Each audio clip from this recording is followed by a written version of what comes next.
cause. And in terms of recycling, most of us end up discarding this plastic anyhow. We throw them into the dustbin. These people aboki come and pack them in the street. What do you think will happen to it? They'll go back and recycle it, and we'll use it.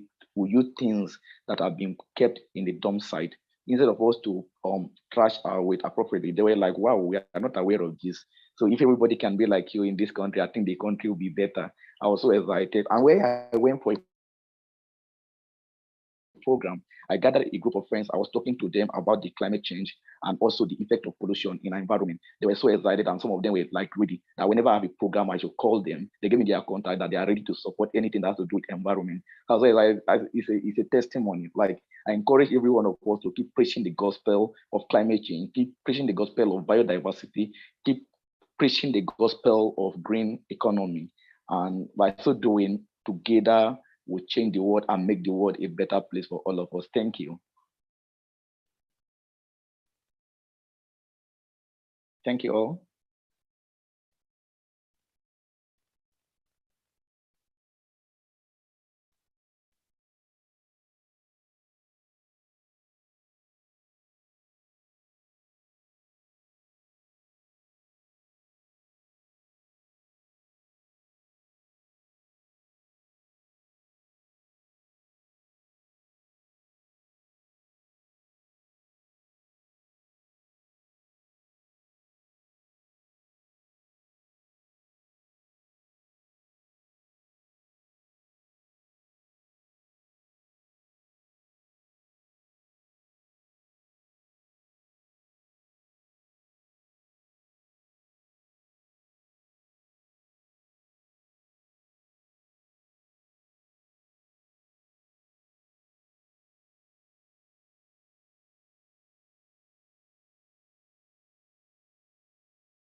Just appeared, the message came again.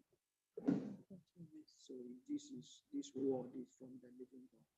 We weren't here when our sisters testified. When God said, tell them like this, tell them like this. And when the word will go forth, you better catch it and run with it. And you will see what God will do. And in this assembly, God have not given us word in vain. So hear the word of the living God. Kill your spirit of fear, destroy it, avoid it, pray for boldness. All right?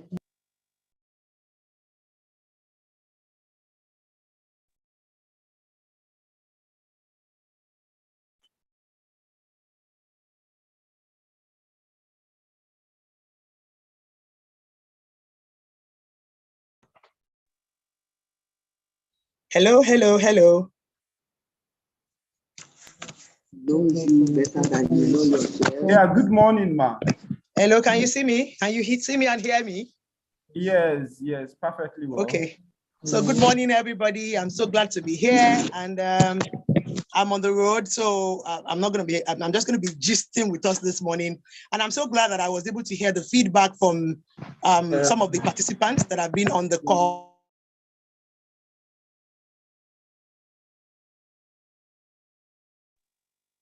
What's going on? Can you still hear me? Am I still on?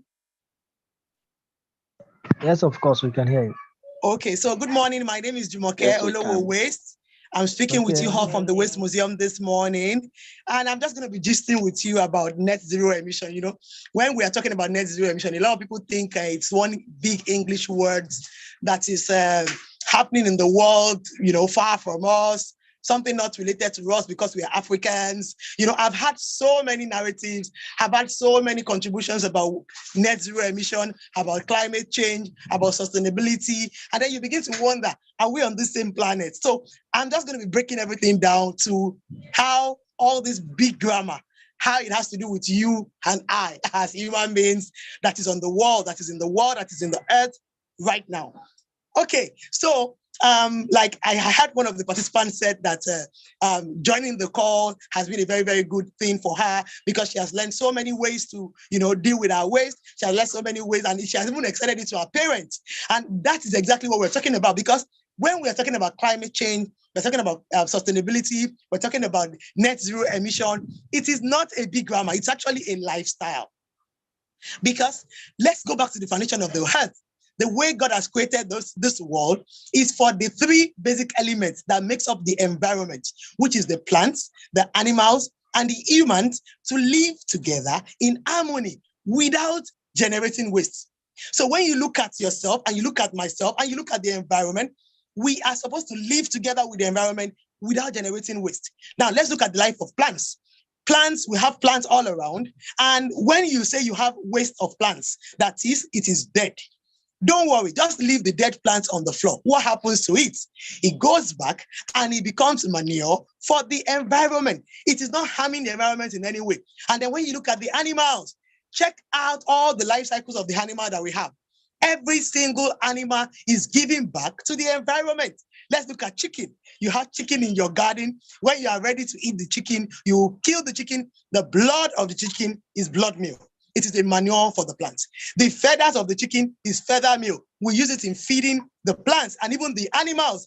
And even all the intestines and everything, you can still use them to feed the fish if you have a fish pond.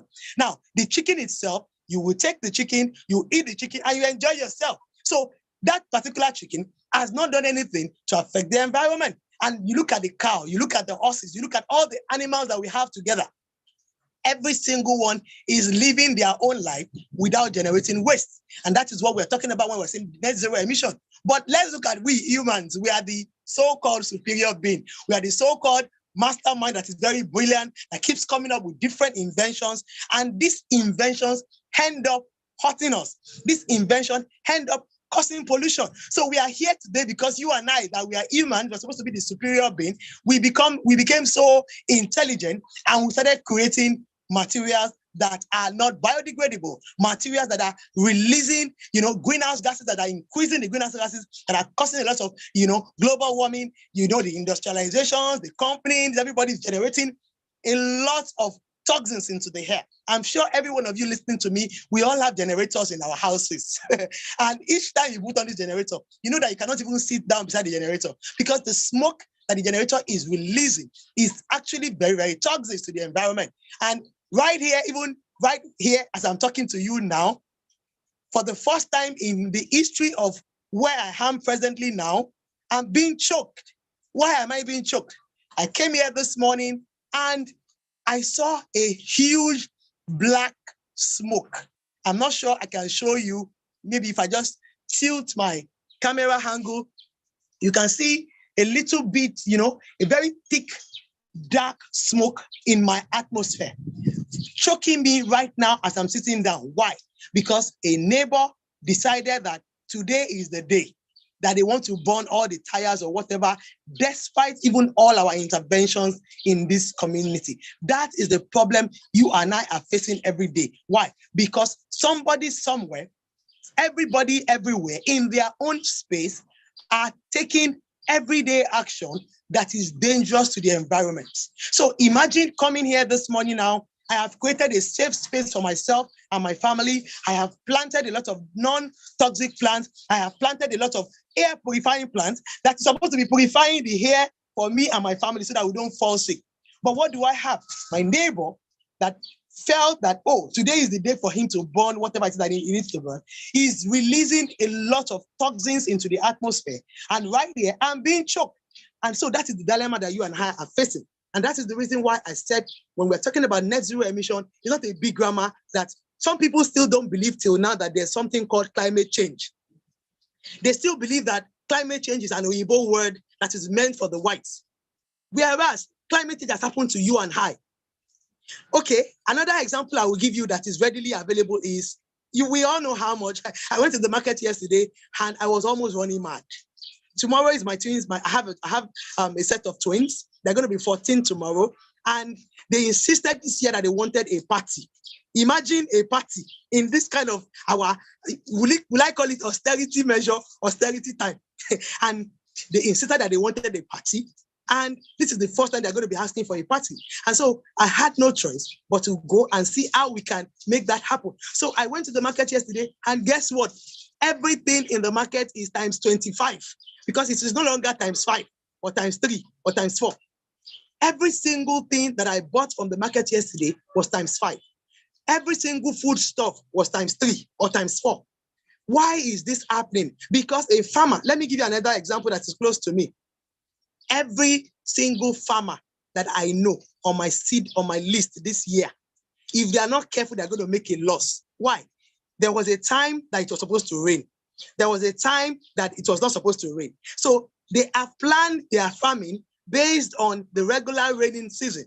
And so they got a loan from the bank, planted all their corn, planted all their cassava, planted everything that they needed to plant, and rain stopped. Why? Because climate change has happened. Rain doesn't fall when it's supposed to fall anymore. The sun is too much when it's not supposed to be too much. Everything is unpredictable. Why? Because the greenhouse gases has lifted everything off, and now we are exposed to the heat, and we are exposed to all the irregularities of the climate and of the environment. So all the corn that they have collected money from the bank, they're dried up on the farm. So a farmer that does not have irrigation now is going to be running at a loss. And that is why food prices is going up. Chickens are going up. Eggs. I'm sure we all eat eggs, and we all know how much a crate of egg is going for now in the market. These are direct results of climate change. Why? Because everything is becoming incessant. Farmers can no longer plan with the rain. And so it costs more for farmers to produce the food that we are eating. And if it costs more, we are going to sell it more. That is it. And that is why at the Waste Museum, one of the measures that we are working on to create this net zero emission is for every family to grow their own food and grow their own medicine. If you are 2 in your garden. Now, I said it at the beginning that I was very glad when I came in here and I was able, I have not been in your class since you started, but I was able to listen to some of the contributions that some of you have mentioned here. I'm also trying to check the time for that person that said most of the people that have been guests here have been talking and they've been, using more than the time they're supposed to use. So I'm checking my time. I think I have just 10 minutes more on this call. I'm not going to exceed the time that I've been given because that is part of, being accountable and being responsible and being disciplined. So, and somebody said, even if they did not win, whatever it is that the program is offering, they have learned a lot. And that is the most important takeaway that we have to take away from this call. Why? Because it is not about speaking English. It is about lifestyle. It is about what we do every day in our little corner. It is about who we talk to. It is about who we influence. If you know that it is not good for you to not segregate your waste and you are still doing it, or you see your neighbor doing it and you're not telling your neighbor that, oh, neighbor, what you're doing is not right. Now, the government is not yet, rising up to their responsibility. But guess what? We are the government. We are the one that need to take responsibility also. We are not going to be waiting for the government on this. No way. When okay, let me just share a little bit story about myself. I'm sorry I'm trying to run ahead of my time because I don't have a lot of time. This is a story I can tell for 24 hours, but I've been given 30 minutes on this call. So I'm just going to try and push in a lot. So just follow me as I follow Jesus. How did I start this? I started the journey of looking for waste management, solving the pollution problem in my kitchen. I did not know that it was a global problem. I did not know that the world is, I have never, before 12 years ago, before I started, it's not even 12 years, it's going to be 13 years now that I started this journey. Because I remember that these twins that are going to be 14 tomorrow, they were babies. I was home on maternity leave, taking care of my twins. And for the first time, I realized the amount of waste I was generating in my own flat alone. The house I was staying there had 5 flats, including my landlord's flats, and it was on a 1 acre land. And I realized that there was so much waste. Okay, my twins were taking 1 can of naan every 23 hours. So it means that every 7 days a week, I have 7 cans of naan alone. I have cans of milk. I have eggshells. I have snail shells. I have cartons of juice because I was receiving a lot of visitors. I just gave birth to twins. So a lot of visitors were coming to visit me. And for the first time, I was like, is this from just this flat alone that I was generating this much waste? And guess what now made it very easier for me to become a disciple of waste management and upcycling? And guess what? I found a new calling. And that is why I always say that whatever problem, whatever issue, whatever challenge you are going through may actually be an opportunity for you to start a new career entirely. I was an executive secretary in a big company. I was managing 40 staff. I was doing well. I didn't have any background of environment. I didn't have any background of waste management. I did not do anything about art. I didn't have any of those. But guess what? A new career opened up for me entirely just by me being curious and being ready to solve the problem I was facing in my house. The waste manager came to my flat and said, Madam, you are using 2 drums and your drum is getting too full every month. By next month, if your drum and the waste you put in these 2 drums does not reduce, all of you will have to pay and buy another drum and you will be paying for extra drum. Hey, who wants to hear that you will need to pay extra money to take your waste away? Hey, quick, I called all my neighbors and I said, neighbor, how many years do you have? We have to reduce the waste that we are putting inside these drums because the waste manager has insisted that if we don't reduce the waste, he will take extra money from us. So I said, you know what, from today, let us not put our bottles inside the drum again. Let us not put our cans inside the drum again. Let us keep them at the side of the drum. Then we will look for shagolo shago. I stay in Ibadan. I've lived all my life in Ibadan here. We have people that we call shagolo shago. They will normally bang their bucket. And I'm not sure whether you have those people around your area. They will bang their bucket and say, they will be calling around the neighborhood. I said, let's keep all these things to the side.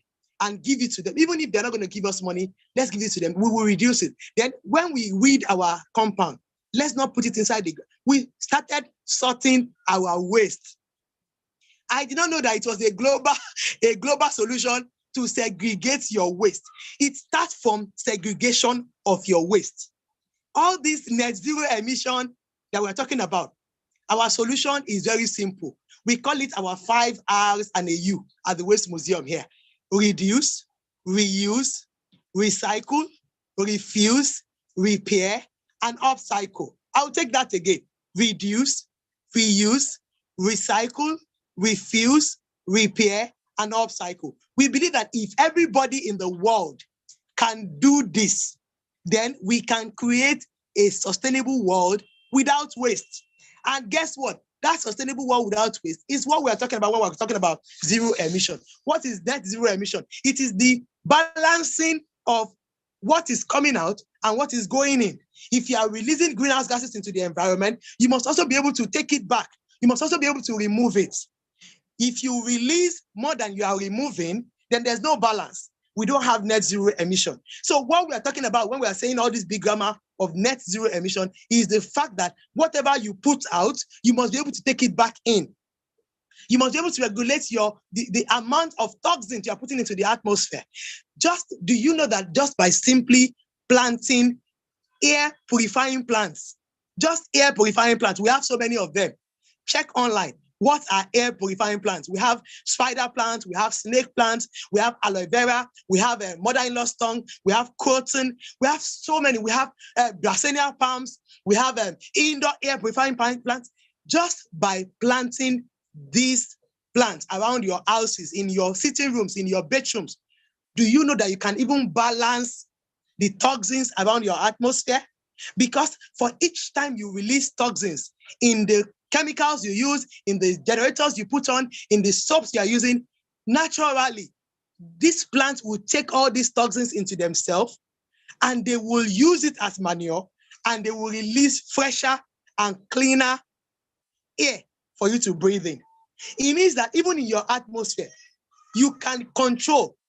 Imagine the toxins that my neighbor is putting here now. Because I'm sitting down right here in my garden, my air purifying plants are around me. It is not choking to me. Why? Because my plants are doing their work. There are so many simple things that we can do in our little rooms, in our little houses that we can use to join the world to achieve this zero emission and net zero emission that we're talking about here. So like I was sharing my story, because I was trying to reduce the payments that I will pay, I started sorting. And in the process of sorting, there was a day I bought a pack of juice. I finished, giving my guests the juice. And when they left, I said, okay, let me finish the remaining juice inside the pack. I now poured the juice inside the cup. I finished drinking. Then I carried the pack. I was shaking the pack like this. And I was still hearing budung, budung, budung inside the pack.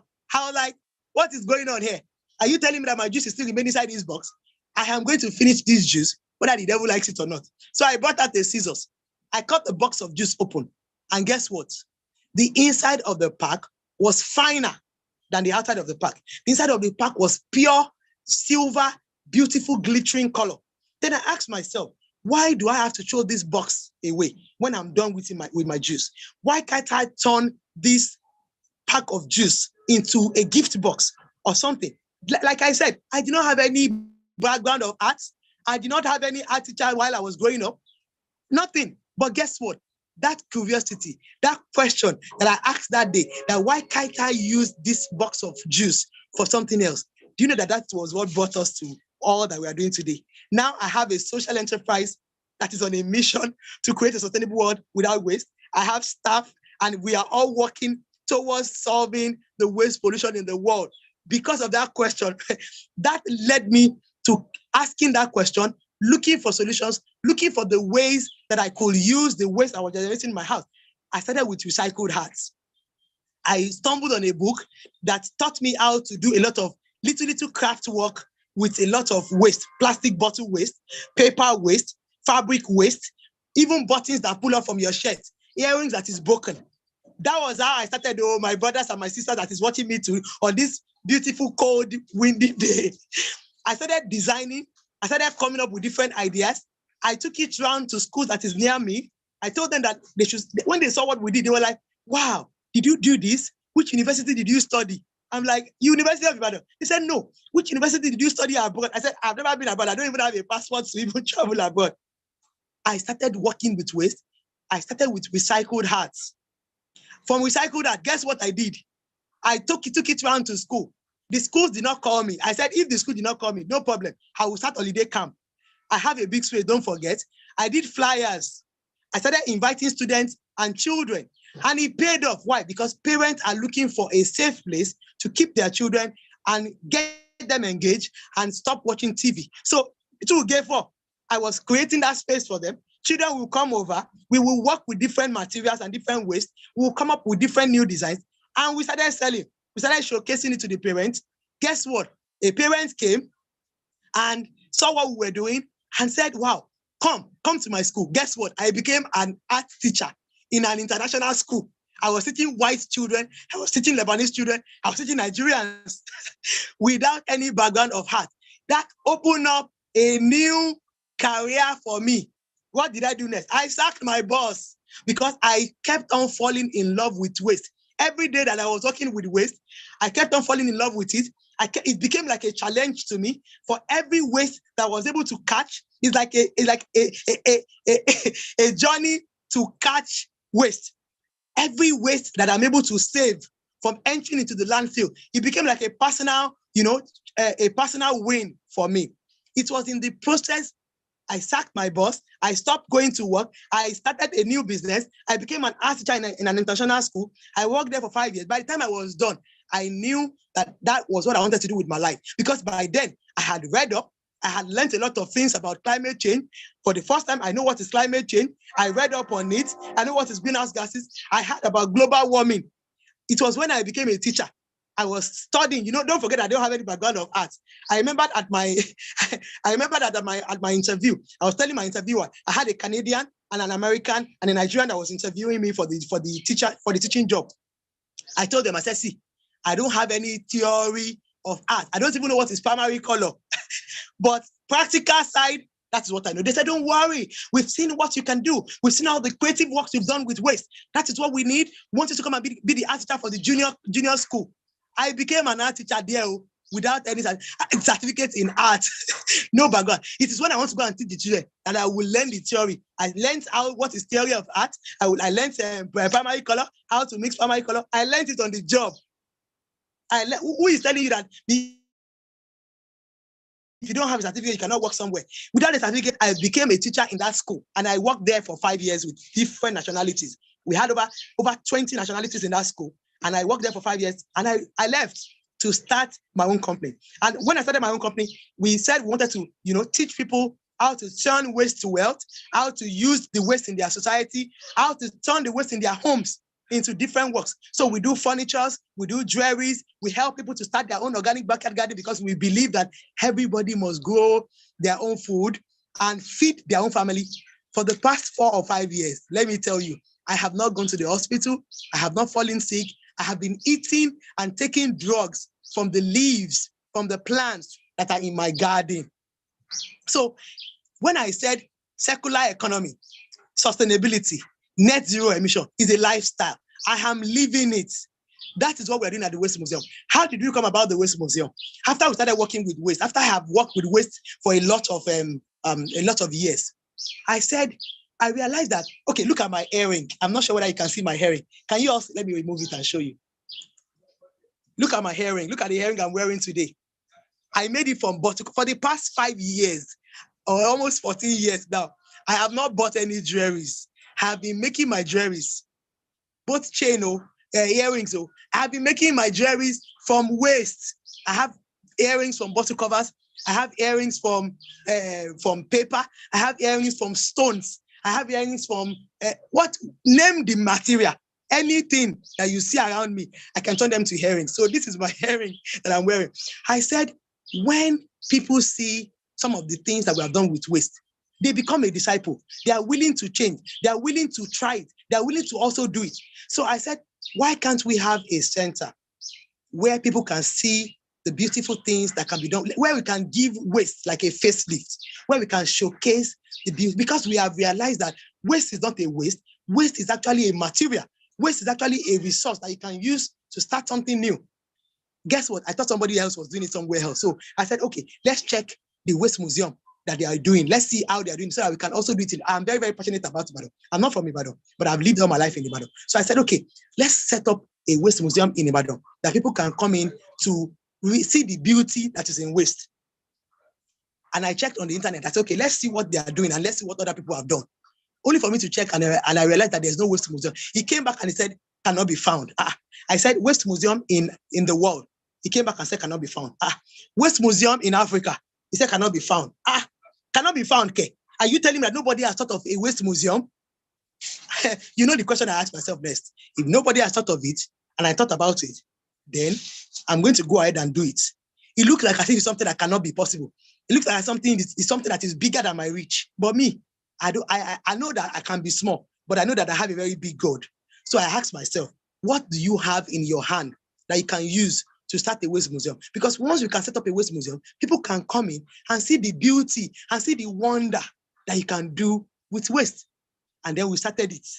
2 years, 3 years, we were showing up every day. We were not making money. We would do furniture. We will go and sell furniture. The little change we get from furniture, we will come back. We will use it to buy cement. We will do a fence. We will do this. We were doing it every day until last year when we applied for USADF fund by the US consulate in Nigeria, and we won the fund. And because of that fund, we were able to open the Waste Museum right here in Ibadan, in the city of Moniya. And that has taught me a lot of things, that if you are waiting for somebody else to do it, you have not started though, and you are not trying. Every one of us, we all have a part to play in achieving net zero emission. Every human being is generating waste. Waste is man-made. Nature harbors waste. If waste is man-made, it means that man must look for the solution of finding the solution to this waste problem. And every one of us must start it in our own space. We must start it in our own homes. We must start it in our own offices. We must start it in our own schools. We must preach that gospel, and we must preach it with our own lifestyle. We are not going to wait for the government. We're not going to wait for one foreign aid to come and help us. We must rise up to help ourselves. And what can we do? I have mentioned it. Simple. 5 hours and a U. Reduce, reuse, recycle, refuse, repair, and upcycle your waste. If you can do this, as much as everybody is generating waste every day, everybody must be able to stand up and find a solution to it. If you reduce your waste, for example, if you normally generate 20%, 20 kilograms of waste every month, and you are able to reduce it to 10 kilograms, you have helped the environment, you have helped the society. And that is what we're talking about. And that is why we said zero waste, net zero emission is a lifestyle. Circular economy is a lifestyle. It's not an English that we'll be speaking to our children. If we want to see a world whereby there is no waste and everybody is accountable for the waste to generate, we must begin to start by it now. There's a prediction that says by 2050, there will be more plastics in the ocean than fishes. My own prediction is that by 2050, if you and I don't change, there will not be trees anymore to show the children. We'll be showing them trees inside textbook. Because if you buy a plot of land today, you buy a plot of land tomorrow, and the first thing you think about is to cut down all the trees on that land, and you're not bothered because one grandparent planted those trees, and you cut it down without thinking of planting another one, then you have not helped the environment. You have not helped the environment, and you have not helped the unborn children. Because if you cut all those trees that are supposed to give us good oxygen, if you cut them down today, you're not planting another one, and your forefathers planted those ones 50 years, 70 years ago, and you're not planting another one, what is our children that is coming up in 50 years, in 70 years, what trees are they going to see? I have said all this to say all this, that we all have a part to play, and the time to start is now. Thank you also very much for listening to me. I can take the questions now.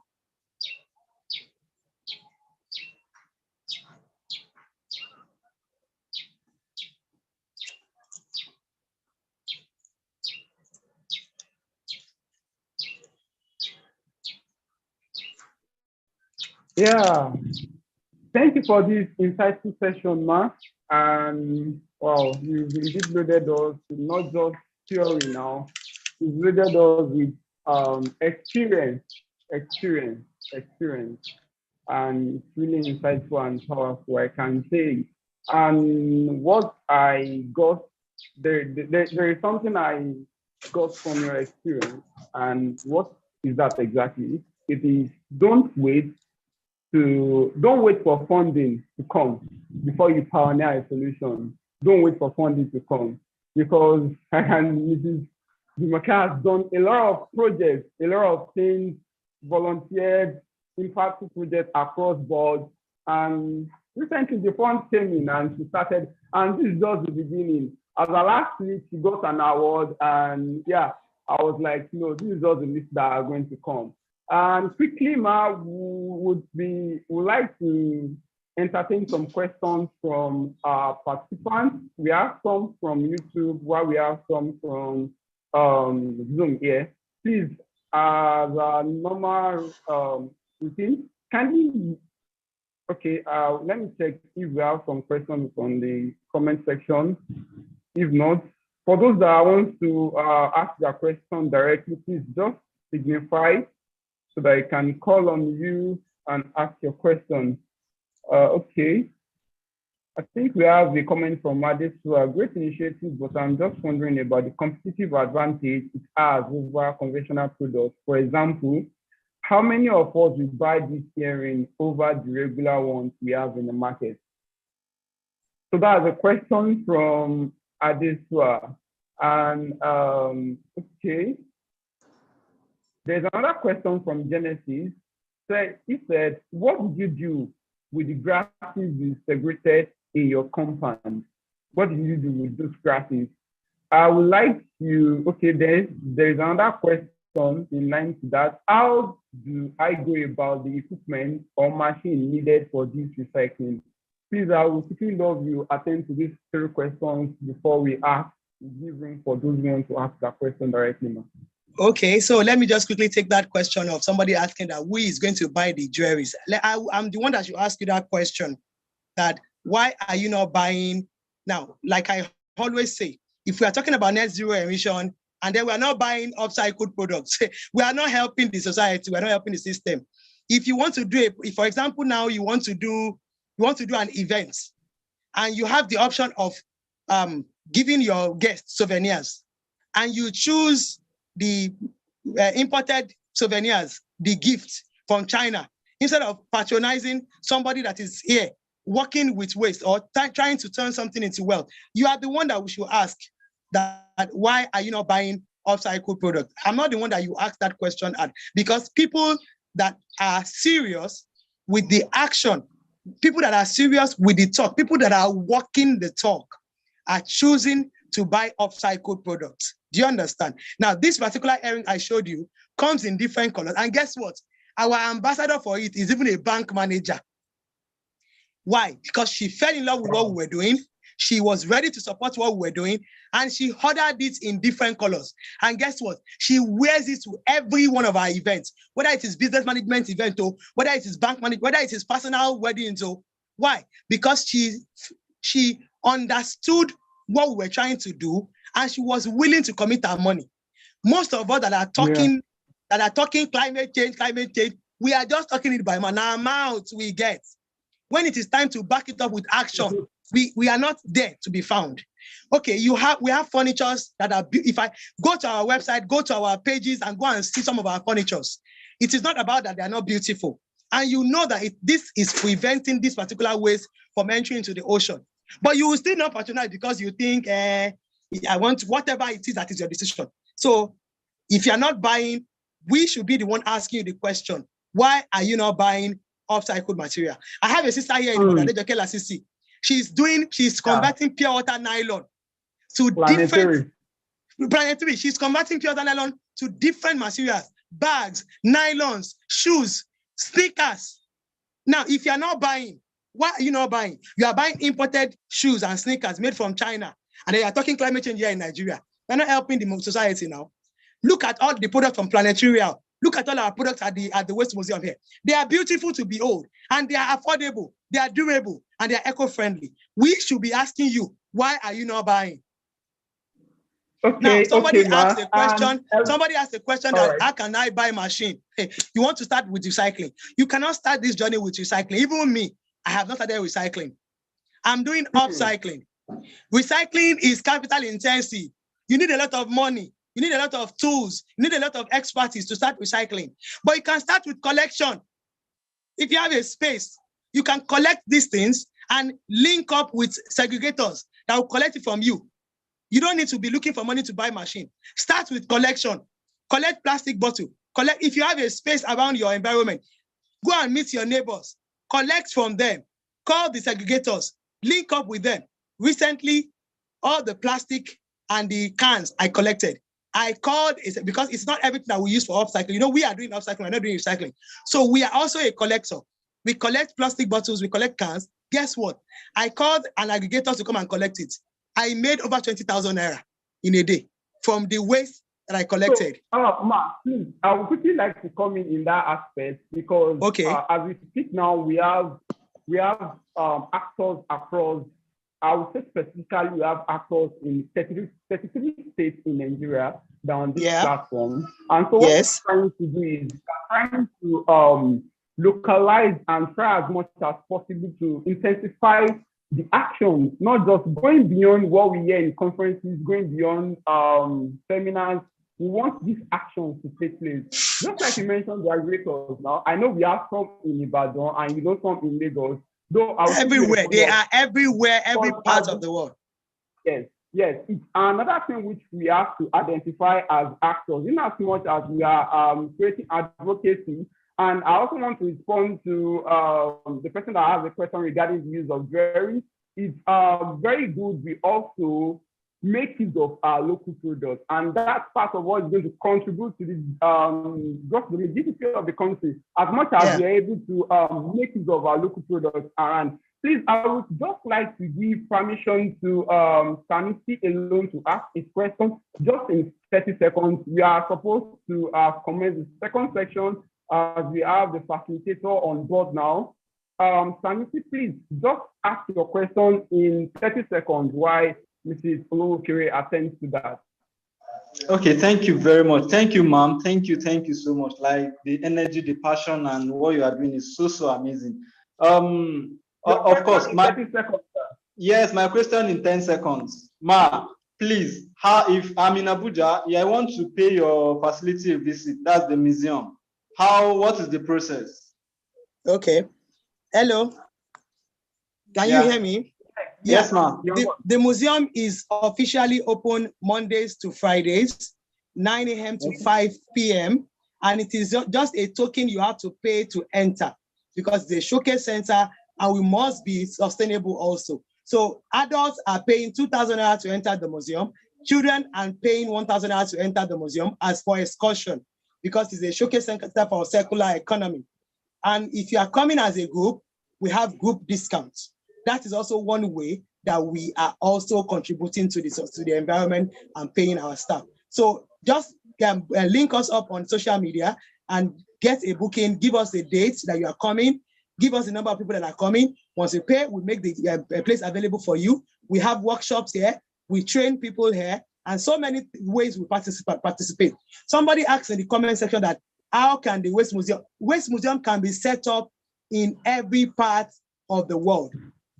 The Waste Museum that we have here is showcasing plants, animals, and humans living together in harmony. So presently at the museum here, we have over 140 species of plants that are for food, for medicine, for air purifying, and for ornamental. Every state can have a waste museum. And that is one of the reasons why we set up. We can partner with you, we can come, we can help you set up. Once you have a space that you can use, we can train your people and you will start running your own waste museum there. And it will be a center for the community to do all that needed to be done around waste management, around waste pollution, around circular economy. So it can be set up. We do trainings, we do online trainings, we do physical trainings, and we can link up with you to do this. Thank you very much, Ma. And I think this is a great opportunity for each and every actor to make use of this. And sorry, we might not be able to entertain any questions, just like this. But before you leave, Ma, I want to seek your permission. I don't know if your email address or phone number, whichever way, because the actors will still like to communicate with you after this training and have a close communication and mentorship. Because we have some people that their major need is waste, recycling, and pollution and the like. These are people that they will love to communicate with you and learn further from you, Ma. Which of these do you prefer we give out, Ma? I would like to your I have put the social medias on the chat box. I have also put my number. You can send a WhatsApp, and you can also give them my email. But you can send a WhatsApp, and if you call and I don't pick, just send a WhatsApp message. I always respond to WhatsApp. All right. Thank you very much, Ma. On behalf of Sustainable Development Solutions Network, really appreciate this insightful section. I will never take it for granted. Thank you. I know that definitely on some other occasion, we still have you on board to deliver more. And may the Lord Almighty continue to bless the work of your hands. Thank you very much. Dear participants, I think we can leave Ms. Olokere to continue with our day activities while we go straight to the second section. And the second section will be mainly on green economy and carbon management. And we have a renowned expert who is going to be taking that session today. And with me is Dr. Theophil Craig. And Dr. Theophil Craig is a renowned energy expert with experience in energy technology, renewable energy, engineering, and innovation. Dr. Theophil founded Africa Hope Empire in 2006 and subsequently Theophil Craig Foundation, a mentorship program and scholarship scheme for young innovators and leaders across Africa. And currently, Dr. Theophil works with Australia Energy Market Operator in Australia. On behalf of SDSN Nigeria, we are glad to welcome you and we appreciate, despite your very busy schedule and traveling, you still took time to attend this masterclass session. Thank you very much, sir. We'd like to have it over to you now as you commence the training section, sir.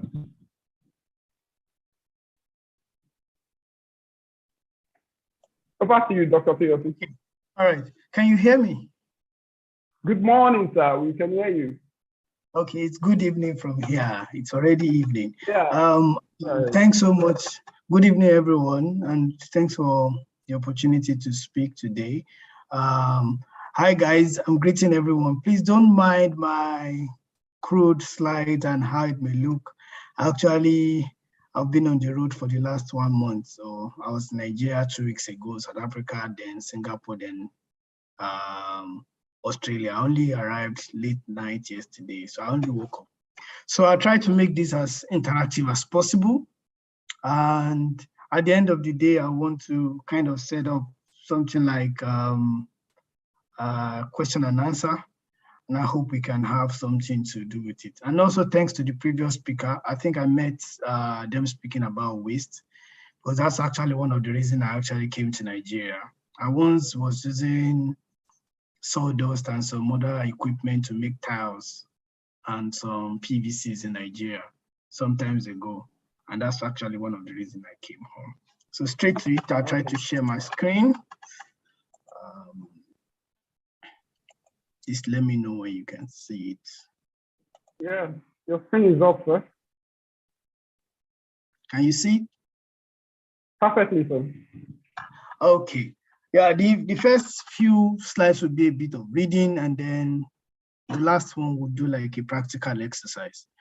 So the topic is green economy and carbon management. I'm sure everyone on this platform knows exactly what this two is all about. There's just only one introduction that I tried to do later in the program. I tried to make us do calculation on land usage, which is not popular. We don't put mind to it. So I just want to open our mind to the opportunity that is there, and we can answer a few questions about it together. All right. So I'm sure everyone, today we used to speak about sustainable development. Now everyone is talking about green economy. So I just wanted to emphasize that green economy is more like it involves both the private and the public sector, in which we're trying to reduce carbon emission, but now it includes every other thing apart from just reducing carbon credit or something like that. It involves employment, it involves social inclusion, it also involves resource efficiency. Because one of the challenges I personally had with when we were all talking about net zero is net zero just means rich people can literally cause emission in America and go to Nigeria and pay off some community to build rainforest or to keep rainforest, and the cycle continues. Because net zero means if you emit here, you pay it off here. So I wasn't really comfortable with it with that time. But then the green economy came in, and it's actually, I think it actually attends to that challenge that I was worried about. So in green economy, it also includes employment, income generation, which could be sustainability in terms of our product, which is exactly what you spoke about in the last session.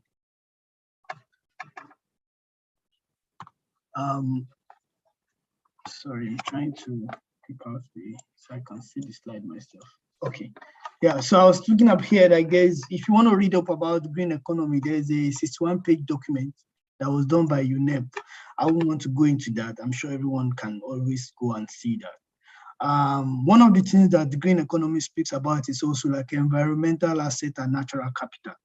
The fact that we still have green land in our communities, or we still have places that are not causing damage to the climate, it has to be regarded as an asset. So in analysis of green economy, whatever you have that's a natural capital as an asset, that could be human capital, that could be technology know-how, that could also be the fertile ground, that could also be anything, it could be natural resources. So it's either positive or negative capital in terms of if you are extracting or exploring your natural resources in the wrong way, we can regard it negatively, or in a positive way, it can be positive capital. So an author said, I think I put the reference at the back of the slide. The looming food and water shortages, as well as persistent social problem, is due to gross misallocation of capital, which definitely means the way we've used our existing capital, I mean capital in terms of infrastructure, in terms of resources. So if you have been, let's say, over the years, because whatever you do today, for example, in climate change, it doesn't affect what happens next year. It has to be what's going to happen in hundreds or thousands of years to come. So how we have been able to manage our resources, which is our natural capital, is the reason why there's food shortage. Of course, if the water, for example, in Nigeria, if you use Nigeria as an example, everyone is a local government. You own your own water system, you own your own drainage system. And the way we drill well, when you build your house, the first thing you do is you make your own, what do we call it now? You make your own well with your pumping machine, and which is not sustainable because the water bed, the underground water bed is being dislodged, and there's a lot of terminologies that can go to that. We can talk about that some other time. In theory, we make investments in profitable investment is what we call green economy, when we are able to, things are able to pay for themselves and they are also sustainable. However, in terms of carbon management, it's just pretty straightforward. It's more like systematic organizational wide approach to carbon emissions. So it's actually how we're able to manage either carbon constrained economy in which we limit growth in carbon development. If I give an instance, when telephone was going to come to Africa, there are some African countries that didn't have landline before, but they joined straight into wireless telecoms. What am I saying with that is, with the new technologies that we have, they are very clean technologies, they are very clean. If you use energy generation as an example, they are very clean energy generation. Doesn't mean that when we want to build new plants, we have to go to the old methods and build coal gas or something like that. So whatever we have to do, we have to make sure like it's carbon constrained. And of course, we need to find an effective way and strategic way to manage the carbon. I'll still speak into this later. I'm just giving, and the difference is when we now talk about carbon market, this is where there's carbon trade. In South Africa, for example, there's a law that is called 12B carbon tax, which what happens to that is you are able to quantify your emission, and you do it in such a way that if it could be national, it could be regional, and in several places in the world. If you use Germany, for example, they have like communal carbon allowance. So if you say a particular location, let's say Oyo State, for example, the government and the people or the strategists should have come back and say this is the maximum allowable carbon emission per year. So everyone that is in that area, every company or every human being and different things, everyone like that have to fall within that region. So when you exceed your own carbon, then you can buy from others. It's good, it's bad, but it's if it's defined well, it can actually make a good impact. For example, because I saw this is more like a training, so I'm trying to I want to be linking what I'm saying to opportunities that are available. Some of the opportunities in this means like you can start a business that has to do with carbon measurement, which could also deal with carbon auditing.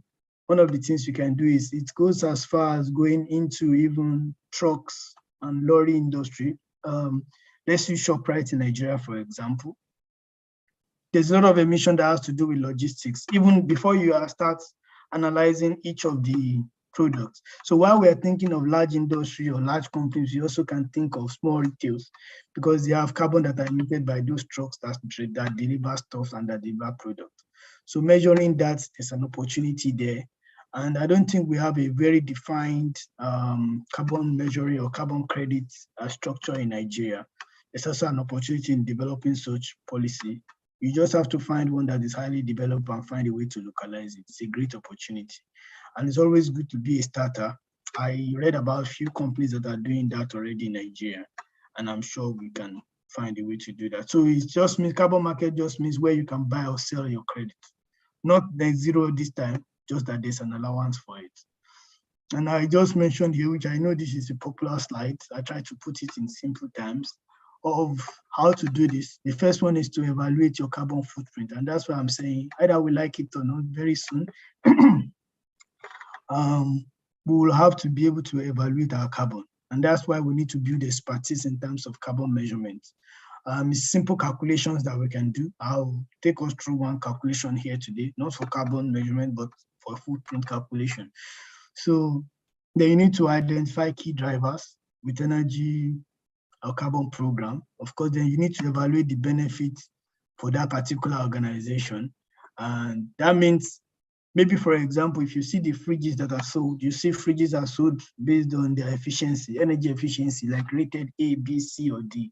Maybe in the nearest future, not maybe, in the nearest future, there's going to be like, people are only going to be buying a green product. So we also need to position ourselves in a very nice way that you're able to do auditing for a company and you're also able to tell them about the impact and the benefit of whatever they are doing. So then we need to then do a detailed description of energy management program and how to apply it. I'll mention that in the next slide. And then of course, you need to have a timetable for your project. Okay, so this is the carbon management program, an example that I said. Number one is of course reduce. They said the number one principle of any carbon or any carbon credit or renewable energy is you need audits. You need to know what you are actually generating. So here we reduce energy consumption. That's one of the ways. So you can actually build expertise. And if you say what you want to be dealing with is energy consumption reduction. So where you are able to quantify it, and then you can go into the detail of showing the positive impact. For example, if someone is using diesel, Nigeria now, by the time I left 2 weeks ago, diesel was around $1,000 per liter. And I don't know how sustainable that could be for any business. So this is the perfect time for anyone that understands energy reduction to actually go first. It's not just about, sometimes it's not just about building solar or using renewable energy if you actually don't understand your energy usage. So sometimes it could be energy shifting, it could be load shifting, it could be load leveling. There's a lot of terminologies like that that can come in this one. Load shifting in terms of maybe the person doesn't really need a large solar, maybe they need a large battery. Maybe depending on their time off, I'm sure you can read up on that or you can ask questions if you want to know more about that. The next one is then you can propose value proposition in terms of CO2 emission. their travel, their staff travels. You can go into like category A, category B. There's a way they categorize emissions. So the one that is primary from you is category A, and even to the ones that your people do. And then you can look for how to mitigate it. And then you can develop a comprehensive plan. This can be done. You can start this from a small shop in your area. Even like one of the examples I'll give today is my own personal life and my carbon emission. And then I think that can make things work very well. So I think, yeah.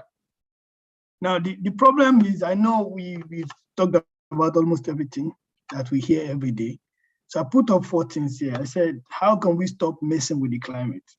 To start answering the question, it is useful to break the carbon climate into 4 components, which is on the screen: emissions, concentrations, climate change, and climate impact. First, the emission of carbon dioxide and other long-lived greenhouse gases that can alter climate change. Now, emissions are the human-caused flow of greenhouse gases to the atmosphere. They are typically measured in tons, carbon dioxide equivalent per year. Now, total global emissions is around 40 billion tons per year. I want you to follow me. There's this thing I'm speaking, I want to take us somewhere, right? So when I said the total emission is 40 billion per year, it looks, so I try to make it real in terms of saying the emissions, global emissions, around 40 cubic kilometers of water.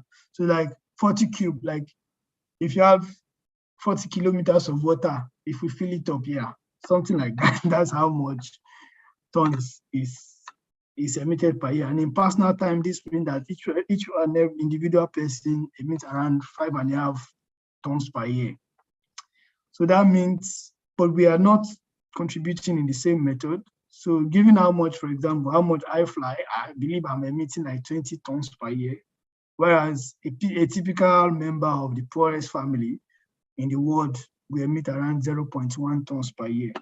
Now, if I put this, here is how global emissions have been growing over the last century. This is from Harvard X.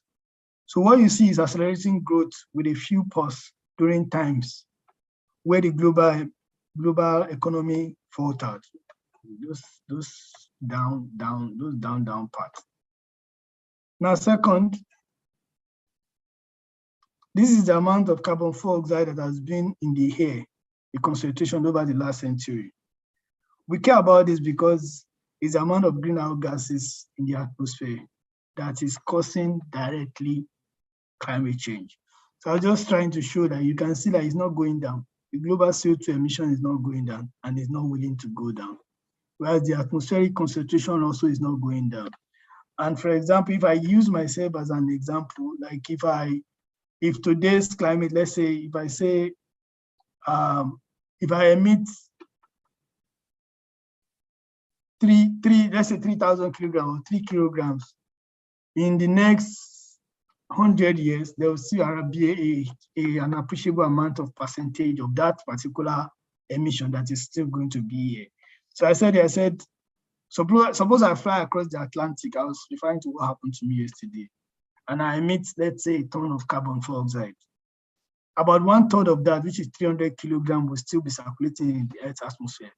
Most of the rest would have gone into ocean, but even after 1,000 years from now, 1/5 of that, which will be 200, 1/5 times 1,000, yes, will be 200, will still be in the atmosphere causing climate change. That is unless we do something about it. The amount of carbon in the air is 25% higher than what it was when my mom was born, that's 1955. And 50% higher than the steam engine revolution. So I put all this and several other things that we've all known about when it comes to climate change and green economy. So these just form the basis for why we need to support green economy. I know it looks like, because when I was trying to read up a lot of things about Nigeria, I know it looks like white elephant project. People just make promises. People are not really interested, things like that. Or like nobody is supporting or one way or the other. But it's not undoable. And hence, I just want to, there's a lot of opportunities involved. So I decided that I can take us through one particular opportunity, which majority of people don't put mind to, which is land, I mean, I'm not sure why the system is not going, yeah, which is land use. So I want us to do an analysis in terms of land use, because I know when I say let's do climate change auditing or let's do a CO2, those things can easily be found online. And you can always learn how to do that, to position yourself to be a partaker in this green economy. Because green economy, for example, if you go to OK Biscuits and you say there's need for a particular new strand of biscuit that is made from green product, and you can give them the value that they can get from that. Maybe it could be 50 kobo or 1 naira more than the rest, but there's a way you can position it and you make money from that, and then they also make money, and at the same time, we are making our environments better. Whatever you are doing also, for example, I heard about recycling, whatever you have to do with this green economy, because it doesn't have to do with electricity alone. Let's say you are doing waste to recycling, how do you then quantify it, and how do you preach your message and you're still able to make your money? So one of the opportunities that you can use if you are involved in the energy industry is land usage. And I just want to see like where you can do competitive analysis when you want to meet a client, where you can do competitive analysis in the sense that if you are using diesel, or if you are using PV, or if you are using nuclear, what is the impact on the land? Because, for example, if we say we should do biomass, someone asked me about biomass yesterday. It's also important to know that you are going to cut down trees, you're going to need a vast land to be able to achieve that. So it's also important when we talk about green economy to also consider land usage. And for me, I said extracting and transforming energy requires land, wind farms, coal mines, biofuel plantations. How can we evaluate and compare the diverse use of land, especially land footprint? One simple metric is power density. I don't know if you can see my cursor, but that's the power density on the side. I don't want to be too technical, but I just feel this is an opportunity that we can also maximize in Nigeria, and we can use it to preach our cause when it comes to green economy, or whatever decision or whatever business model you want to preach. So one simple metric is power density. That's the rate at which energy is extracted per unit of land. So if there is 1 kilometer of land, if I put PV there for 1 kilometer, how much energy do I get? If I put wind turbine there, how much do I get? Or rather, if I put biomass, or if it's coal that I'm doing from there, or if it's oil and gas. So one common measure of power density is watts of primary energy per square meter, which is what I just explained, which is how many watts will I get if I put a small generator in this area, something like that. That is a rough comparison of power technology. Now, we need to know that this graph that I put up here is like log scale, which is like divided by thousands. So a plantation that produces 10 tons of dry biomass per hectare year has a power density of 0.5 watt per meter square. So if you have a plantation of biomass and you want to get 10 tons, if you say like, if you produce 10 tons of biomass from the particular, you only get 0.5 watt per square meter, while a coal mine in 25 kilometers will produce 30 million tons. So you can see how that means, which means like coal per year will be 1,000 watt per square meter. I will explain this. You can see here, for example, you can see coal per year. So this means that in 1 meter square, you can get up to 1,000 power from coal, whereas in that same 1 meter square for biomass. So this is a factor of 2,000 more than the biomass plant, and that's what I just explained. So second to note that numbers are huge based on different studies, they all disagree. But quantifying land use impacts are more ambiguous than quantifying air emissions, toxicity, greenhouse emission, or carbon emission, because you can also do the same thing. You can compare carbon emission from all these technologies and then use that as your business proposal or valuation. But what I'm doing here is I want to introduce this land use, and I'll try to give us an example. So if you look over a long horizon, it will take less land to manufacture energy from biofuel than coal, but the time horizon is very long. This means that if humanity moves from fossil fuel to renewable, in order to protect the climate, there will be an increase in the energy systems of land footprint. That is, if we move from, let's say, Nigeria, for example, if we move from oil and gas to renewable energy, means we are using more land.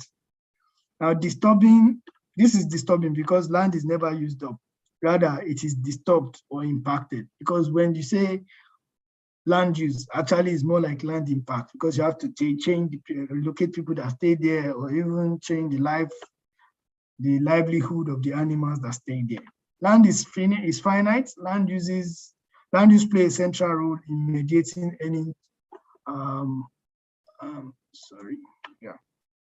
So what I'm trying to say is that the land area of the planet, for example, is finite. So if we run the whole energy on biofuel, 20% of the land, if we say we want to power the whole world by biofuel, we need 20% of the whole land that we have in the world, which is more than the crop land that we are currently using. Okay, the typical power density of solar power, for example, is around 10 watts per square meter, which means that if we want to power the whole world with PV, we need 2% of the whole world, right? Whereas if we use wind, it will take a small fraction, but if you consider wind as a whole, it will take like 100 times of what you use for PV. So all this analysis is what I put together and just wrote down to explain, and I wanted us to do, I'm not sure how I'm doing on time. I wanted us to do a small analysis together.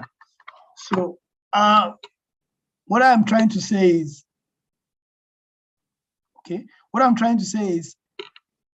it's also important to check the land use when you are doing analysis of green economy, so that when you are comparing apple for apple, when you're standing in front of a client, you can have a differentiating factor, one, and you can also understand what you're saying. So going to the next slide. Okay. I asked a question here. I wanted to change this to Nigeria, but I didn't have enough time and I couldn't find the data in time. So exajoule is like 1 raised to power 18 or 10 raised to power 18 joules. So I was asking a question here.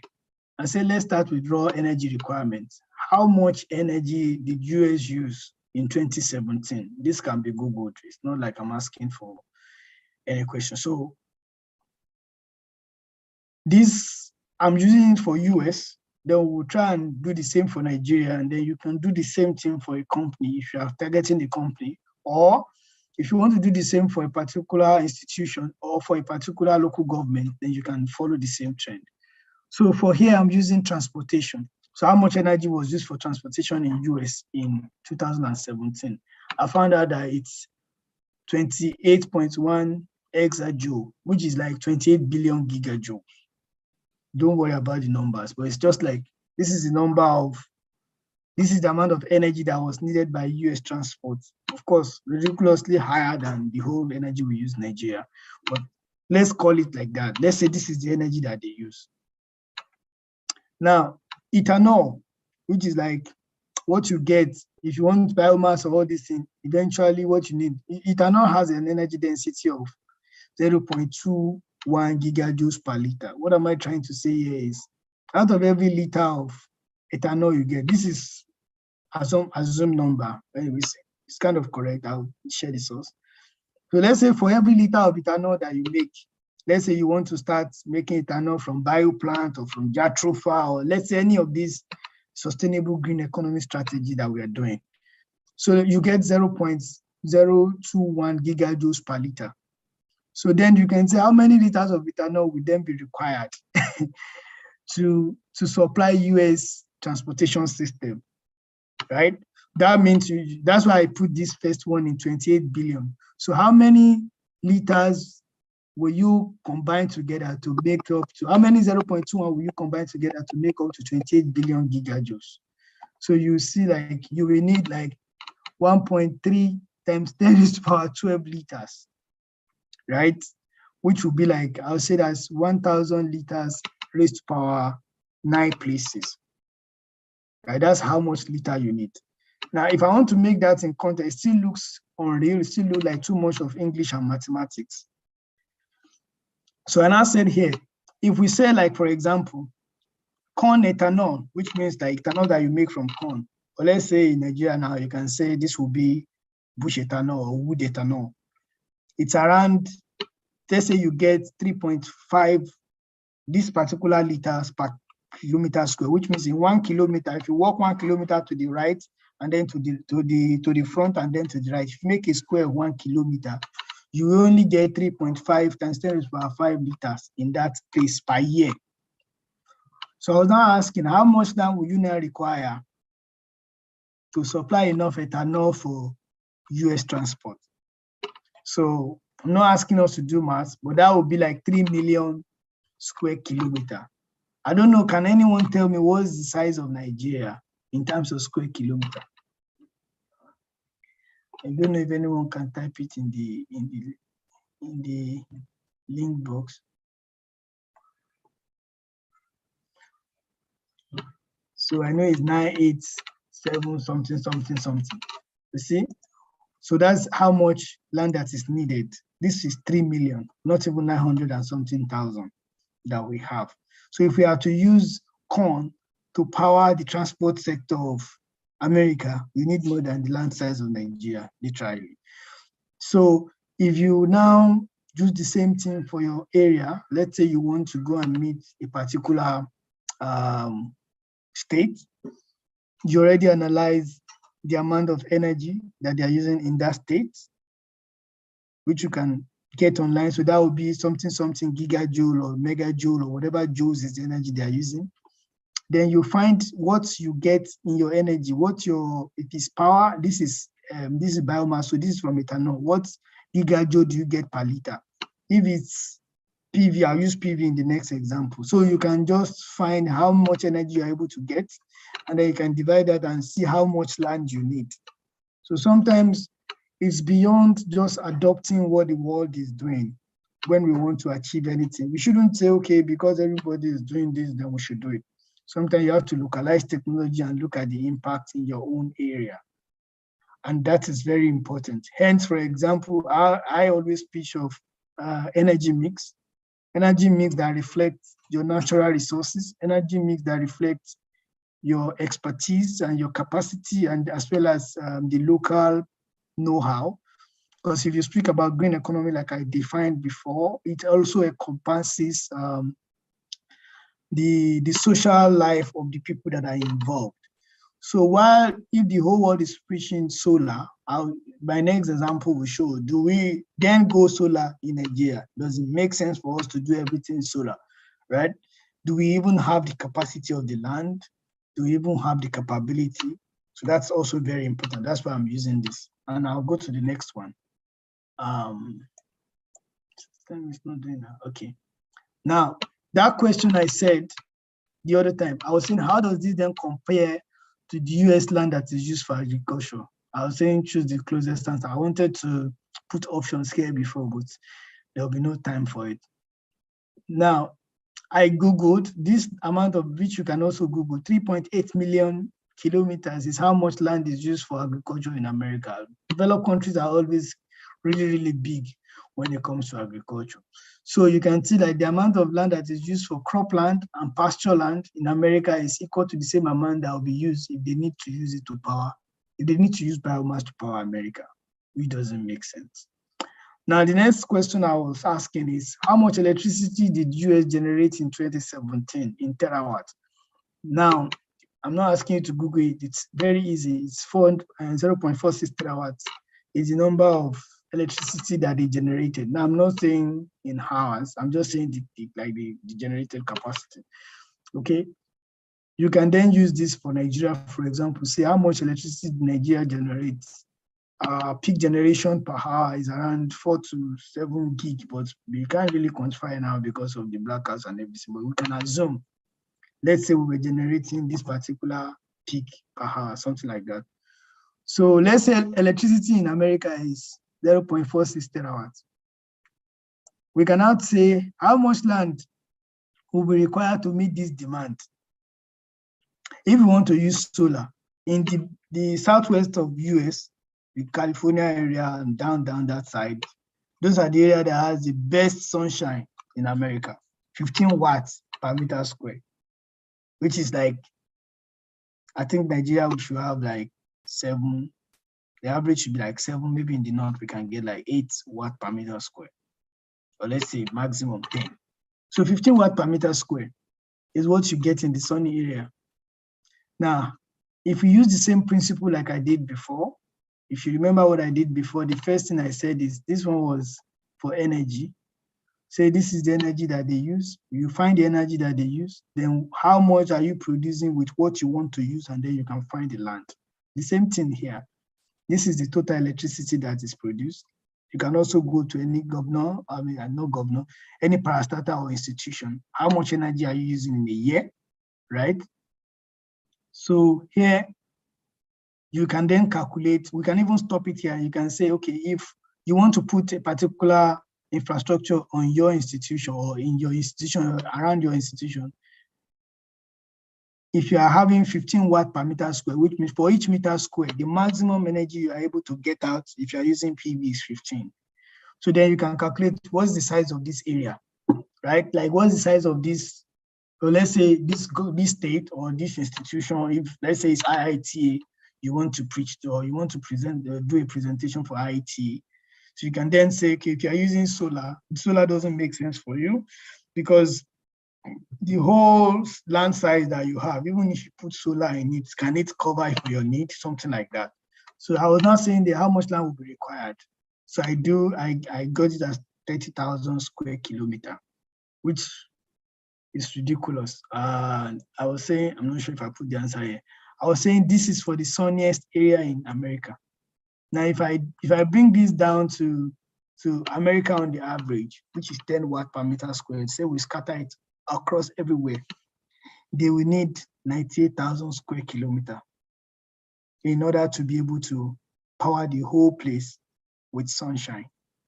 So I just brought in this idea today because the idea of green economy itself has to do with, if I come back to the beginning, has to do with low carbon and then resource efficient.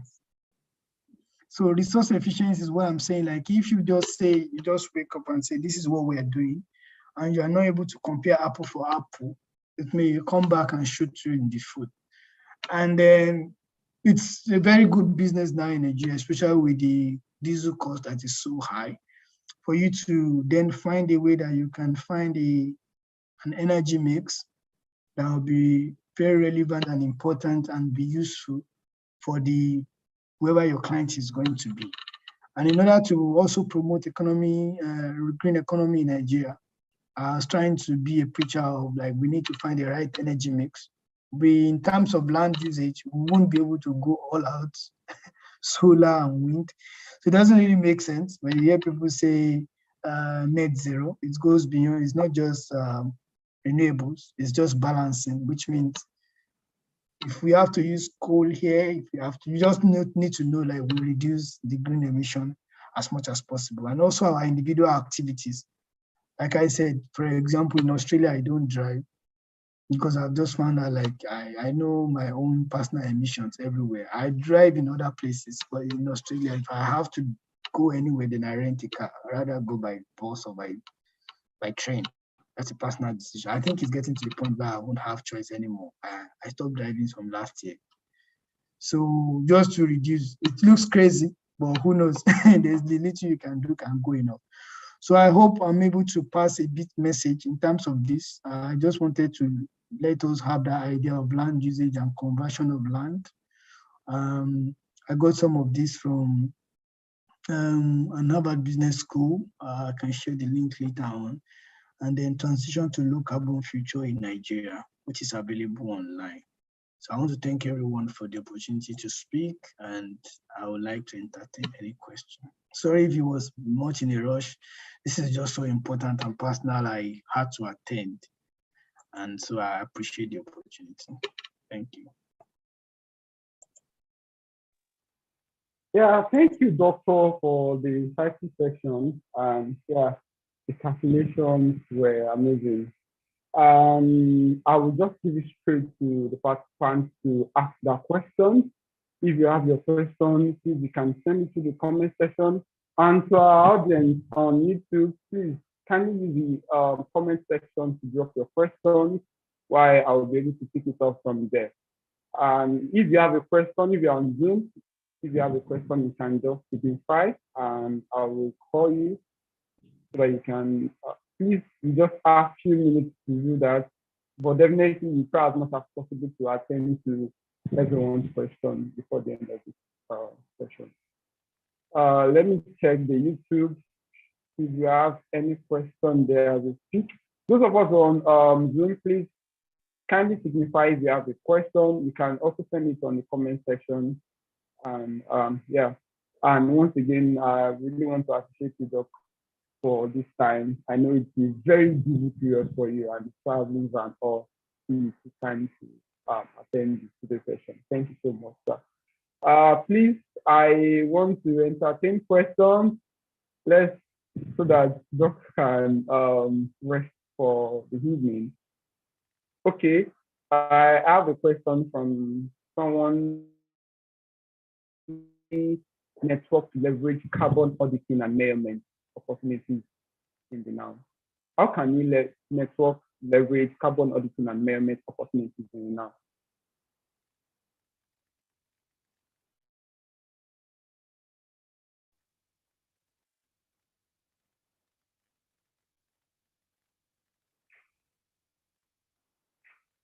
Hello, doctor.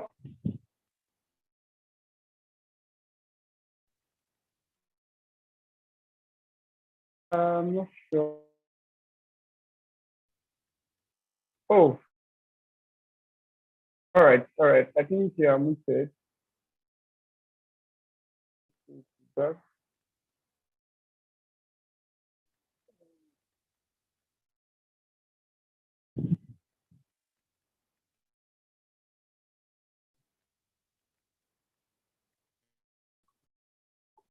Okay, yeah, I think the host needed to allow me to unmute. So sorry again, let me see the question. US is generating in terawatt. I wonder what my country is generating. We'll be all right. And just a quick answer to that. I'll come back to the initial question. I'll give you an instance. South Africa, it's how many people in South Africa again? Less than 60 million. And they have, last time I checked, around 40 to 50 gigawatts. Yeah, Nigeria, we have like 300 million. They say we're 250 million. And we generate less than 7. We're actually able out of our 7. Hence, network is a big deal. So the question, another question here is, please, how can we network to leverage carbon auditing and measurement? Are there opportunities now? Yes, there's opportunities now. You know, the starters are always the champions. The story of Coca-Cola. Once you are the one, you know, in Nigeria, we call everything Indomie and it's noodles. You know, in Nigeria also, so Maggi was a brand. So whatever this is the best time to start in terms of carbon auditing. The feedback from Juliet. Okay, yeah. So there's opportunity, yes, and you will be shocked. We can link up. I'm on LinkedIn. I can point you to some facilities that are available in Abuja and Lagos that can actually fund your training, and they can actually give you the platform. And there are some, all international companies are in Nigeria, by the way, and they need to satisfy their international accord, right? So you can start from there. You just need to have, you need to have a project that you have worked on, which is what I'll kind of link you up to be able to do. So if you can have a project that you can refer to, no one will stop you. Then you become unstoppable. That's why I'm saying, even if you want to do auditing of a primary school, secondary school, or the bread manufacturing something behind you, there's a lot of international organization, and I also read about even this group as well as many other groups. Juliet, can you mute? Okay, yes. Anyway, so that I think there's opportunity and you need to start now. And that's why I gave those instances. You can actually go to car dealers, for example, car dealers. You can even go to the port in Nigeria, because all these things we're doing, when the opportunity comes from international body, there's a lot of money involved. When they look at home, they want to see who has done one thing or the other. So that's very important. You can go to car dealers, for example, and say you want to just do carbon emission of all the cars they have by bringing them from the port to this place. Or imagine somebody proposing to do carbon emission auditing of NURTW in Lagos branch, for example. That's a big project. And if you really have good support from the right people, I think everyone will support you. Even the global world will support you. And who says we can't form a team of 10, 15 people to do that auditing? Because that data is not available. And once you do that in Nigeria, there's a roadmap that can change the whole terrain. So there's opportunity there. All right, thank you for that, Doc. I think we have St. Dominic is raising up. Okay, St. Dominic, you can unmute your mic and ask the question. Why Juliet prepared to ask us? St. Dominic, if you are there, kindly unmute your mic and ask the question. Oh, okay.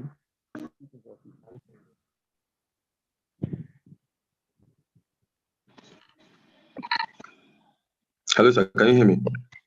Yeah, you can hear you.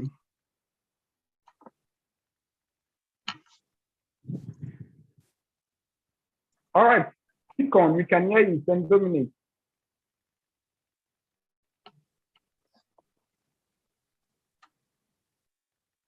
Okay, Juliet, you can unmute your mic and ask your question.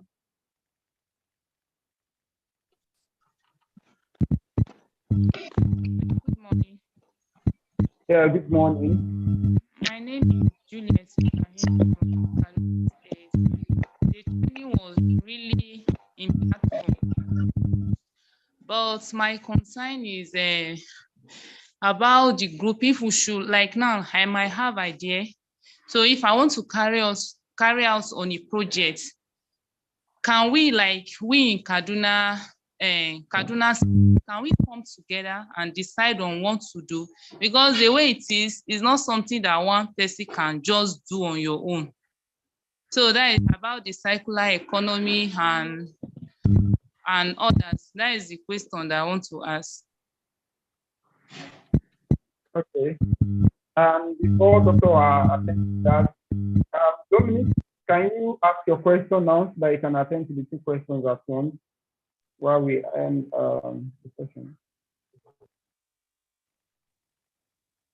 Yeah, Dominic, in 30 seconds, please ask your question. Just in 30 seconds. My second question is I want to ask you. Speak louder. Can you speak louder and ask the question? Can you hear me, please? Can you hear me clearer? Yeah, okay. Okay. My straight question is this. A straight question to, I think I need a straight answer. From the analysis from the doctor, I want to know, is it advisable or is it trying to discourage biomass as a source of energy generation in Nigeria? No. Don't get me wrong. No, I'm just saying you need to create value proposition. There will be places, I mean, we have a lot of waste in Nigeria. You can't compare Nigerian waste to American waste in terms of structure. So, for example, in Lagos, waste to energy is a big project. I'm working on a project, you can read about it, Kwinana Waste Energy in Western Australia. Right? It's a big project. It's not like small biomass. I was even shocked too at the level of expertise that has gone into turning waste to energy. So I'm not discouraging. I'm just saying we should be sensitive when we preach our cases, because most of the reason why we get resistance is people don't have full-scale information, right? Because when you're speaking to people, you need to create a value around it. If it's biomass, why using biomass? Do you have enough supply of inputs into it, right? Exactly. So if you have right inputs into it, I worked on a project in Cote d'Ivoire, and we signed like an agreement with the road transport agency, like we'll be clearing the road, the bushes on the road, and that will be our feed. If you understand what I mean. So we are helping ourselves. We need that feed. They want the roadside to be clean. For example, we could say all the places that unknown men or known gunmen are in Nigeria want to cut those areas down and use that as feedstock for our project. So it's not, I'm not discouraging it. I'm just saying we have to be realistic about it. All right, sir. All right, sir. Thank you.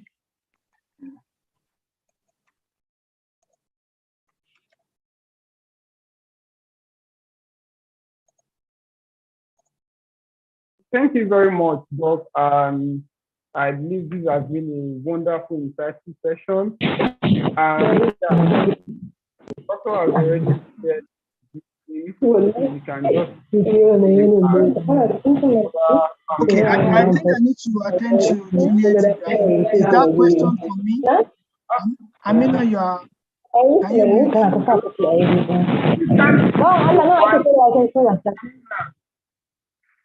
Okay.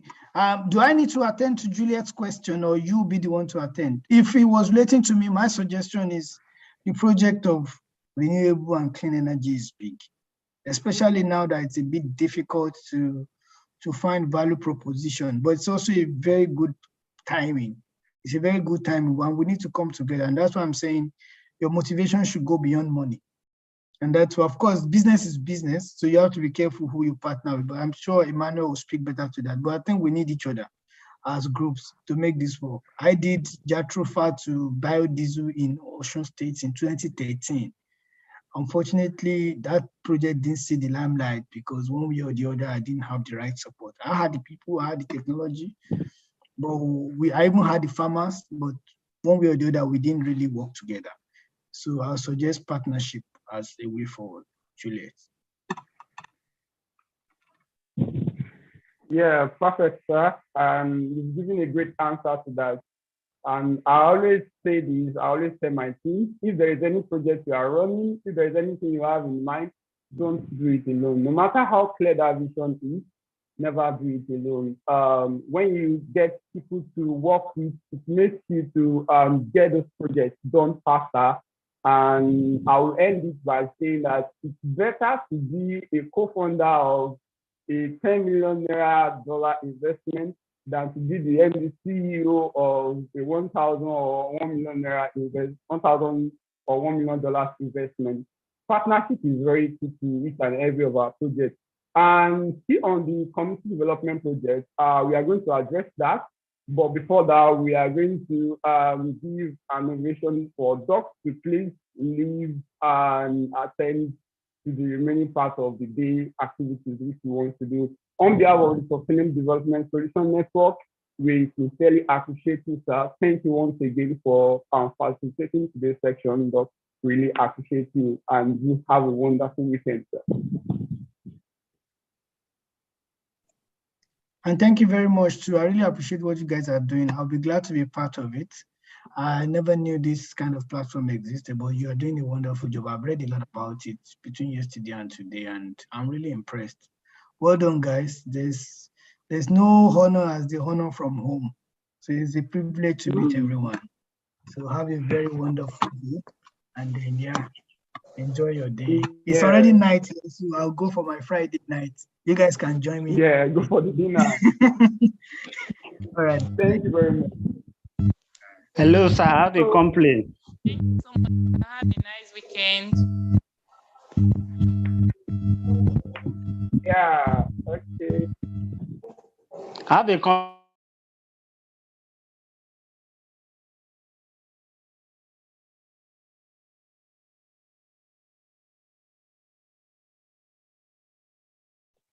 Okay, good morning once again, dear participants. I just want us to quickly use this few minutes to address one or two things and attend to your inquiries or complaints.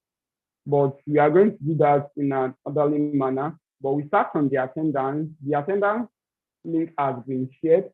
Please kindly ensure you fill the attendance link, and it's going to be up for the next 15 minutes. Yeah, it's going to be up for the next 15 minutes. Please ensure you fill the attendance link. And those of us on the YouTube, I believe you also have the attendance link. Ensure you fill it before you leave this session. Then, I also want to discuss about the schedule for the program, because we have less than, okay, today is 8. We have less than, okay, today, yeah, we have less than a month and 2 weeks to end this program. And I'll quickly do some briefing as regards the schedule for the event. I remembered one of the participants was asking a question that, are we going to be able to finish up with all the activities? Yes, by the grace of God, the masterclass session is going to end next week. And that is 15th of July. The masterclass session is going to end. We are going to end the masterclass session. And though we had some facilitators who could not meet up due to unforeseen contingencies, it's likely we have a very long schedule for next week. And like we earlier informed, between 16th to 18th July, we are going to have the assessment. We'll be having the assessment. Please, if you want to make this faster, if you have a complaint or any question, you can just drop it on the chat button or use the comment section to do that while I respond to it. So I'm still going to give news from each and everyone to talk, but I just want to do a breakdown on what the schedule is. Then, like I mentioned, 16th to 18th of July, that's Saturday to Monday morning, we are going to have a link to do the assessment for the second phase of this program. And you have an opportunity to do it at your most convenient time, but you can only do that once. Yeah, you can only do that once. And the other part is on 18th of July, we are going to send the template for the pitch deck. The pitch deck is what we are going to use, and each and every of the participants are going to use to create and talk about their solutions. Because the major goal of this program is not just to develop a network alone. We want to develop a network of innovators.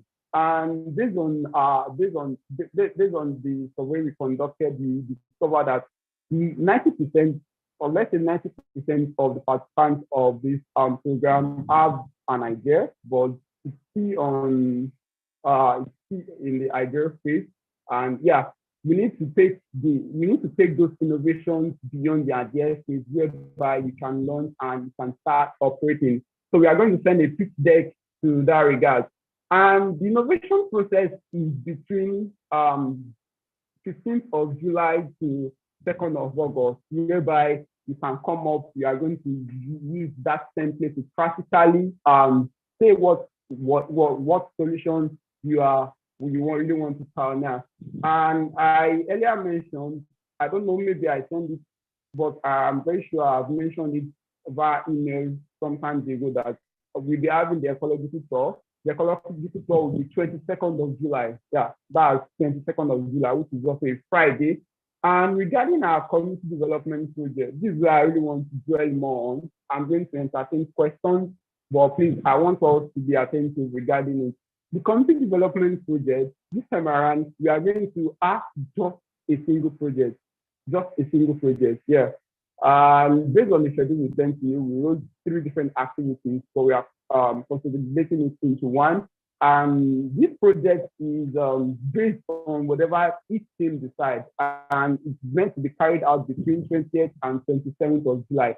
So I'll still share this information, and I'll share it with each and everyone via email or on WhatsApp.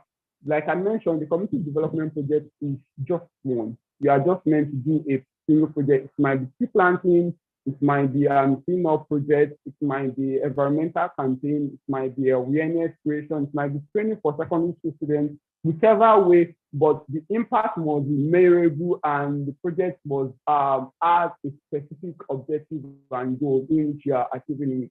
And followed by that is a report process, because it's also necessary each and every team are going to, referring to teams as states. Each state are going to submit a report. They are going to do a community development project report, which you are going to submit and do the report on 29th of July. That's the last Friday of this month. And I earlier mentioned that the individual innovation process is between 15th and 2nd of August. we are all to submit our pitch on 2nd of August. So 2nd of August, each and everyone has to submit their pitch. Nobody is submitting thoughts. And once you don't submit that second, that ends it.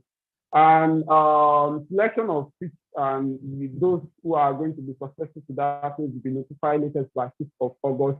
And 1st of August is the project launching. And certification and interstate get together. Yeah, it's very important. You bond certification is going to be 19th of August. And some people are already making, some people said they don't have access to the link. I'm too surprised because we also, this time last week, I made mention that we are going to open that link for another 48 hours. But all well and good, I have 50 people within, because there is no how you can miss out in the email or you can miss out in being in the grouping which we did if you didn't fill your information. That means you didn't fill your information. But what we are going to do is we are going to give another 24 hours for you to update your information. Please, once it's after that 24 hours, if you don't update your information, consider you out of the program. I'm going to say that we consider you out of the program because there is no how we are going to, we don't have any information in our record and we believe that it doesn't belong to any state team. So please, it's very important within that 24 hours, kindly update your information.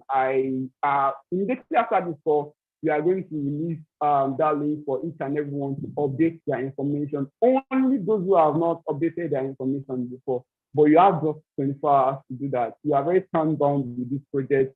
And yeah, please, I will quickly attend to questions.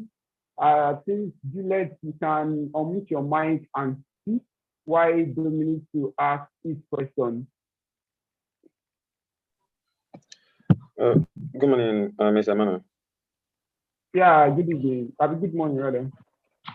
My name is Dominic again from River State. I just want to make a recommendation or kind of my opinion about the program, just like the doctor said, climate change and this task that we are into. I think it requires vast knowledge and more hands than we are sensing probably you people need. Like for instance, I come from a state like River State that is, I think, 3rd or 4th most populated in the country. So if during selection, if very few persons are selected from a state like a River State, are we expecting just about 2 or 3 persons or probably 1 person to educate people on climate change in a state like River State? And another thing from the sessions we've had so far, I think we were careful enough, as in the organizers. When I say we, the organizers were careful enough to select, as in good facilitators, as in those who spoke were as in brilliant people. And one facilitator was not, I think we didn't have one facilitator taking 2 or more classes. So it means we believe in field or specifications, like somebody who is a professional or how do I put it? A professional in a particular field. So now I am an electrical engineer. I studied electrical engineering. I have knowledge on renewable energy. And from River State, I think I will also need somebody who is vast in biodiversity, or who has knowledge on forestry, or probably something different from what I also studied in school, in order for me to complement my own knowledge. So if I'm going out to speak to people concerning climate change, I speak on my own field, professionally on my own field. Some other person can also speak on a different field.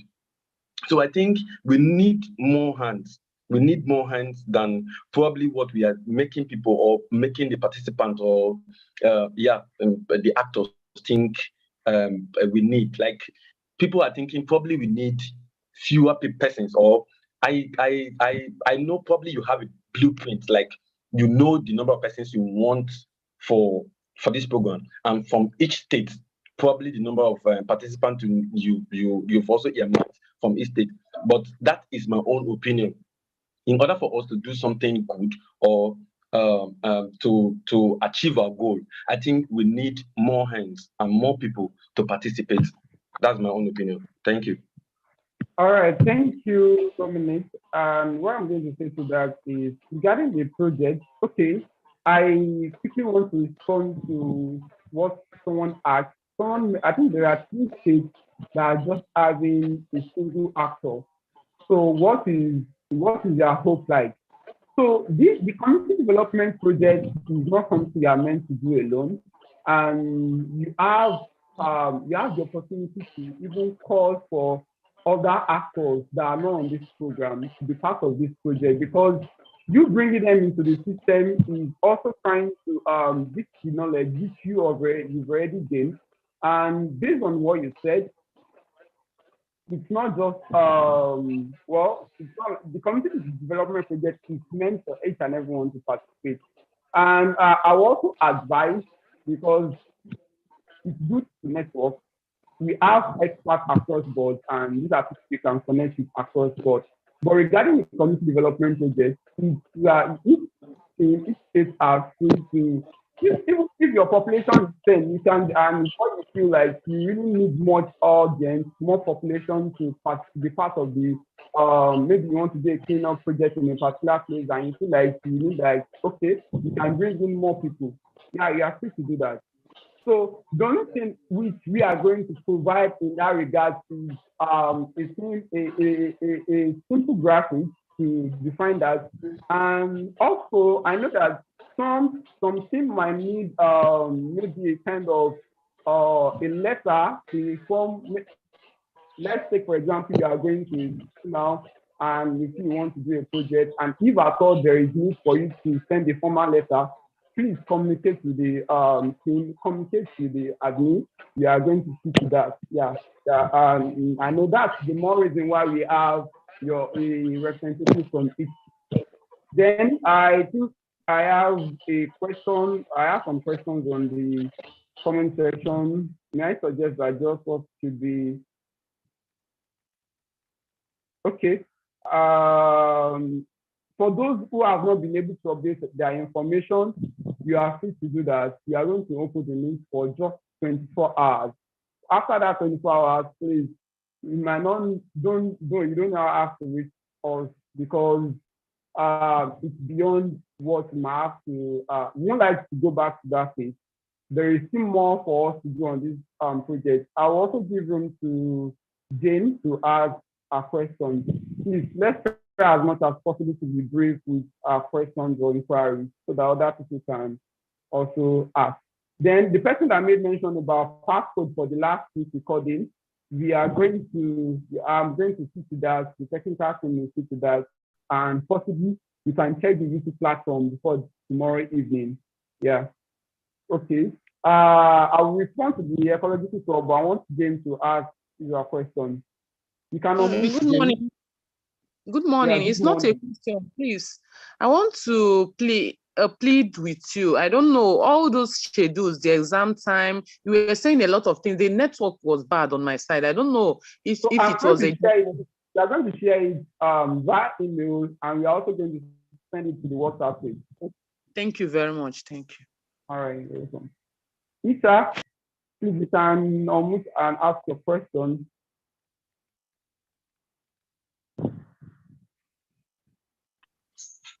Hello.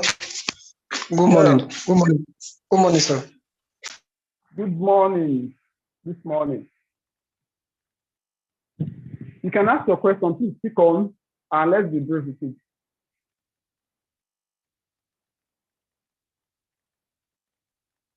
Hello, Isa, are you there?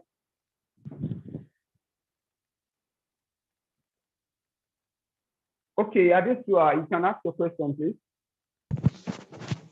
Oh, sorry. Which one?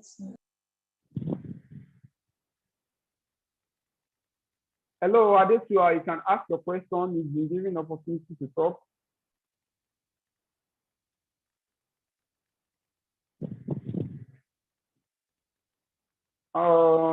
Okay. You also have Inyoluwa. Inyoluwa, you can ask your question if you're there.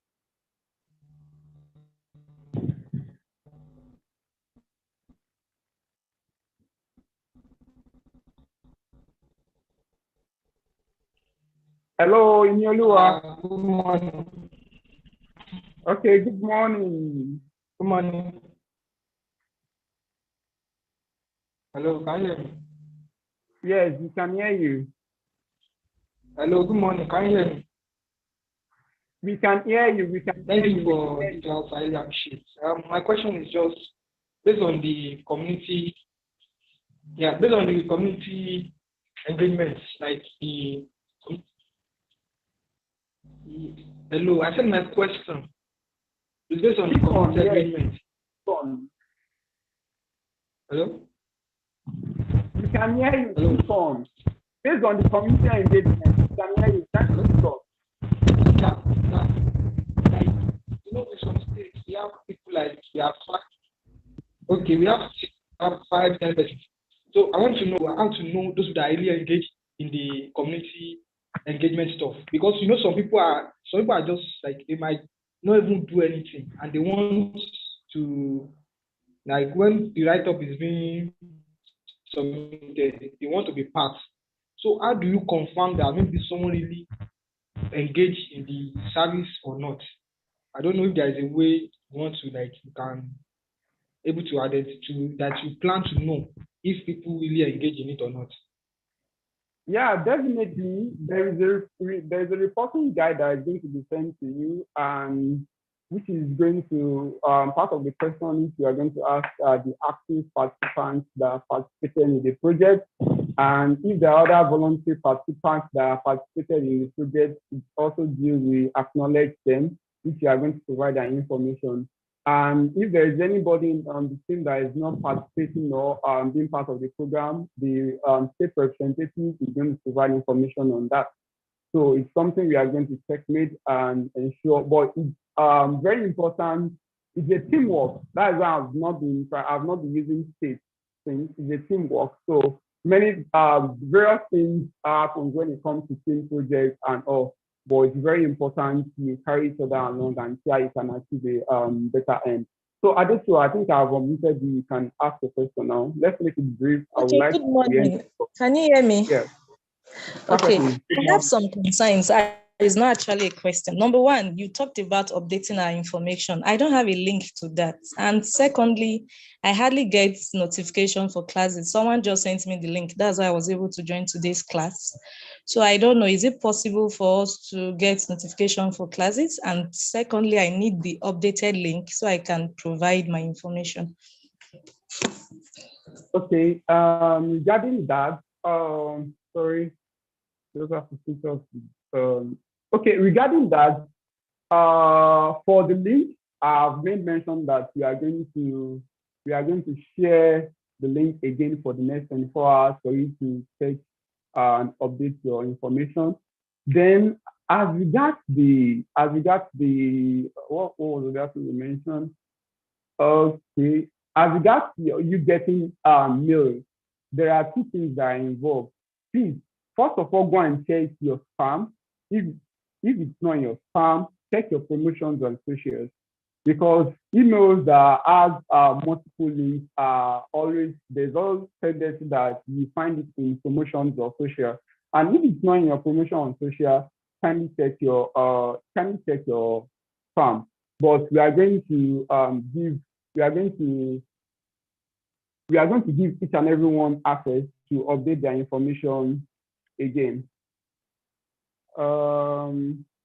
Okay, I think I've attended to your question. Sally, you can ask your question, please. I also want us to end this session in a few minutes' time. Sally, you can ask the question. Hello, good morning, sir.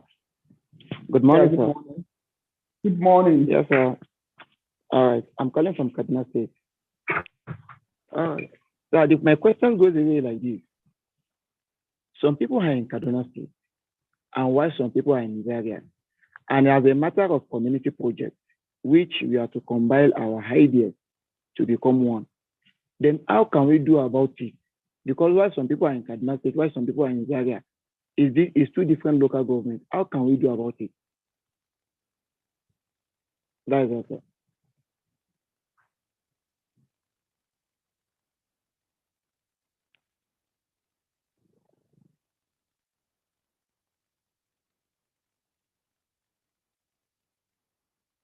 Yeah, sorry, regarding your question, what I'm going to ask you is, the representative should still communicate to us, because with that we'll be able to know. Like Abuja now, I think we have information for 2 people, but I know that they did that because of distance. Maybe there's a very far distance and people are very far from each other. So, but the representative should please communicate to us, and we'll see how we can provide a solution to whatever it is. But it's something that will definitely be attended to. Then, okay. Then someone said I should make more emphasis on the ecological tour. Let me quickly speak on that.